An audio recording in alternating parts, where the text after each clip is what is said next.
So this sequence of videos is going to be about section 8.1, so it will be an introduction to sequences. And so it will accompany approximately 2 classes worth of material. So I'm going to ask that you have your notes scanned and uploaded to the course Moodle site by this Thursday, April 2nd. So that will give you some extra time to work through the material. And then there is an assignment C of problems, and I'll ask, so some of you had commented that it would be helpful to have the assignments due once a week rather than multiple times a week. So in order to simplify things further, I'm going to go ahead and have all of the work that's assigned, at least the assignments, due on Wednesday. So next Wednesday, April 8th. And as I just mentioned, I have finally got the course Moodle site up. So I would like you to go ahead and start submitting your work to that site. Please let me know if you have any questions or problems while you're doing that, and also if you have any circumstances that require a little extra flexibility. Also, I'm happy to take, as always, any questions that you have. If you're not able to log on during my office hours, please let me know, and I'm happy to schedule some time when I can video chat with you. Okay, so before you begin the material here, I'm going to ask that you work preview activity 8.1.1 at the beginning of this section. If you haven't done that, go ahead and pause the video and come back to this when you've completed that.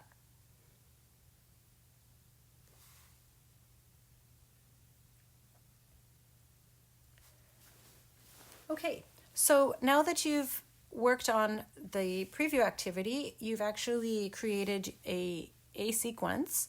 And so the sequence you created was so let me go ahead and grab the pencil working.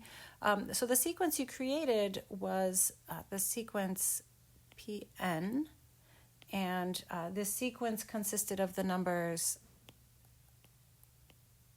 your monthly balances in your bank account. And so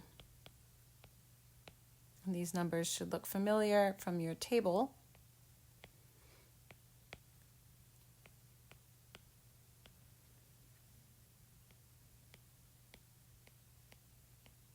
Okay, and so in this case, our sequence, well, in any case, a sequence is just going to be an infinite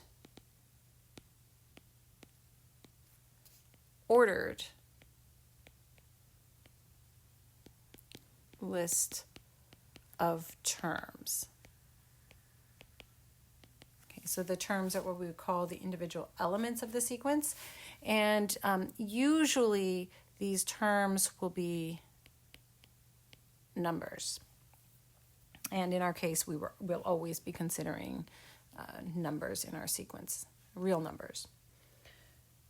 So I've already kind of introduced a little bit of notation. We have here an ordered list of numbers, so it is very important that 5,000 comes before 5,033 and 33 cents, and so on. There's a definite order here in this list, and so that comprises our sequence. And we can talk about the whole sequence using this curly brace notation here, and in this case, PN is going to be a specific number. It's going to be the amount in our bank account after n months.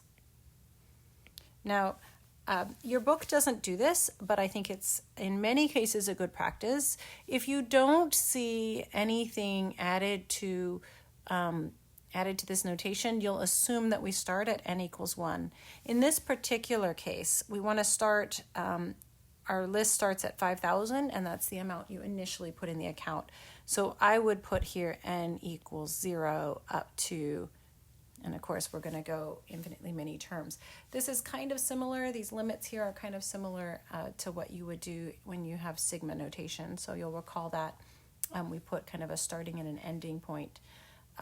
And so for sequences, I often like to add that notation here. Let me just go ahead and highlight that in yellow for you.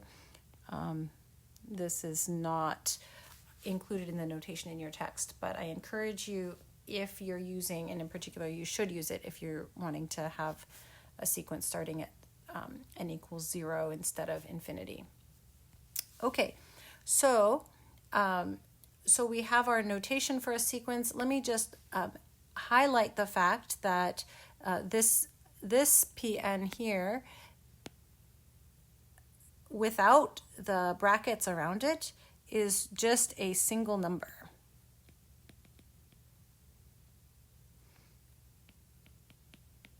So it's a single term. In fact, it's the nth term in the sequence. Whereas when we do have the brackets, we're referring to the whole list. And then when we're thinking about this list here, this is P0, the second number is P1, the third number is P2, and so on. So let me give you another example of a sequence.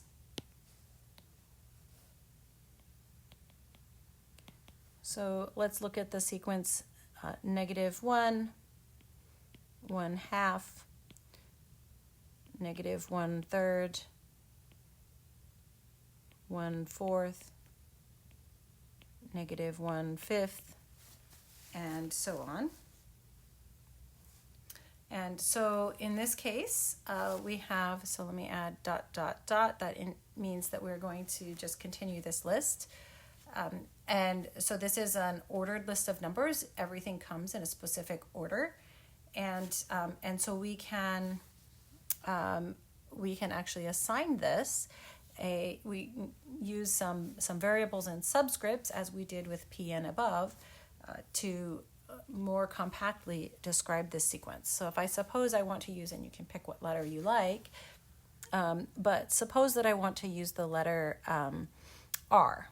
So in this case, and let's say that R1 is equal to the first element of the sequence.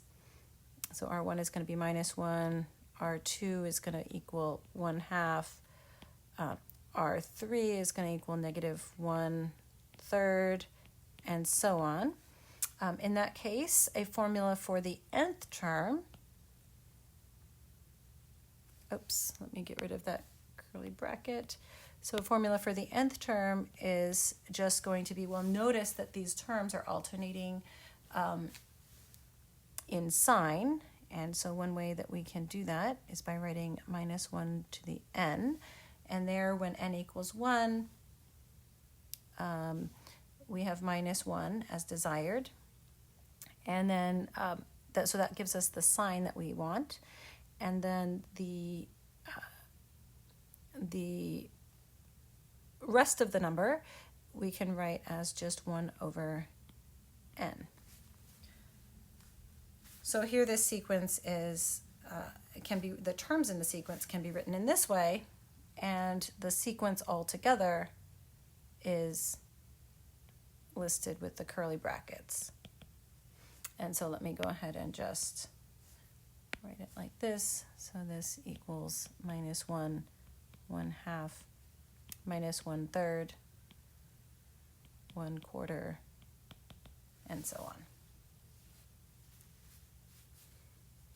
Okay, so we can in fact think of these sequences as functions, right? So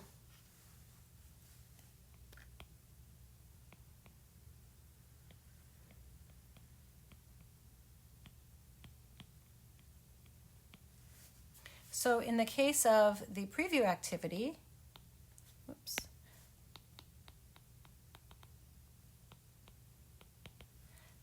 the function had input is which month it is, and the output of the function is the amount of money.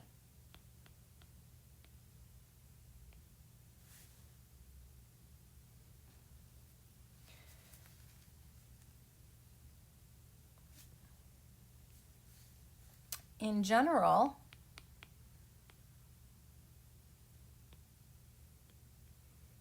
for a sequence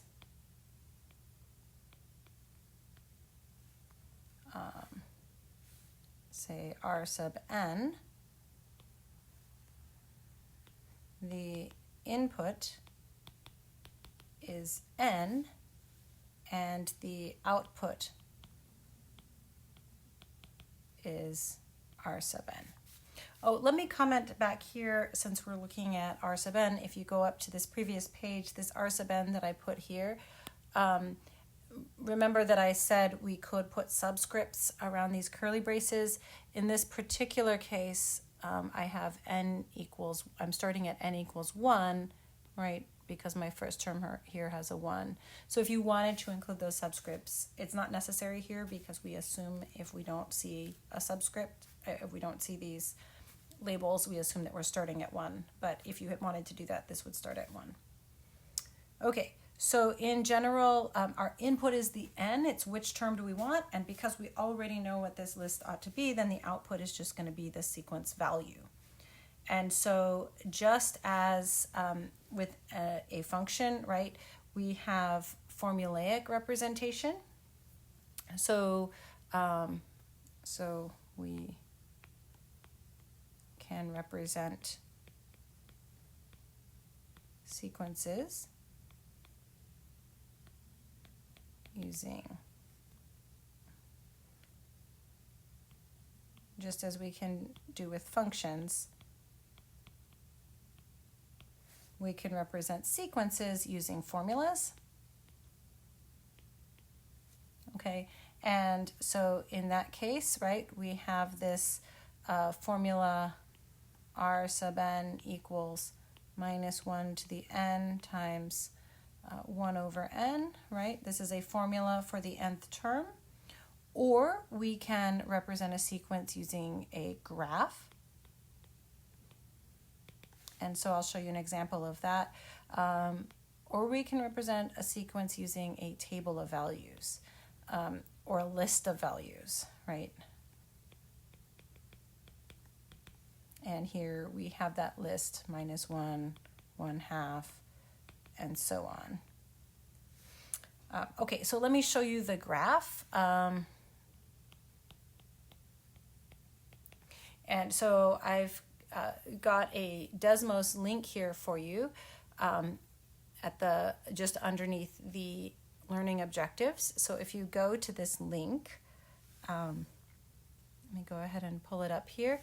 This is what you'll see. And so here is code for putting in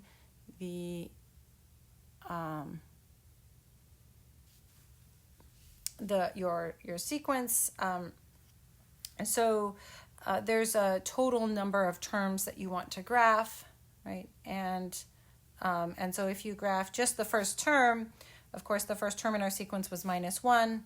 If we pull this up by, let's see if I could do it, to 2, we get minus 1 and then plus 1/2 plotted, and so on. You can see the formula here, and in this case, I have it as a of x, and here it's just a comment here that that Desmos, for some reasons, will only take in values of x. It doesn't let you rename things. On the other hand here, right, we can put in some labels and you can actually see what these points are. That's going to get messy as we continue, as we make the number of terms larger and larger here. Whoops, let's take off the label, and then we can just graph and see what these terms are doing. And you can zoom in here and see what's happening here with this sequence.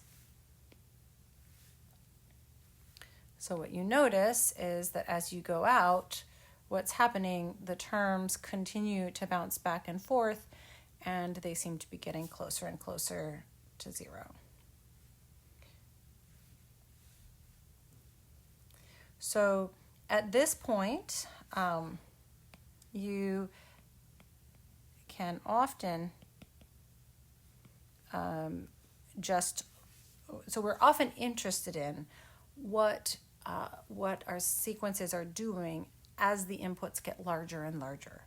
So we want to know what the limit of our sequence is as we move out towards infinity. And so we can often determine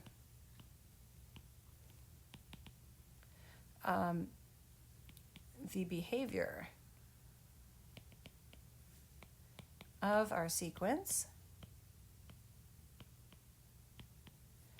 as n goes to infinity by thinking about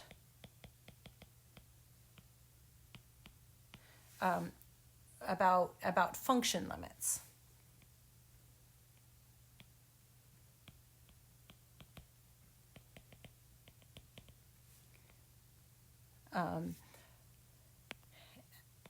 A la Calc 1.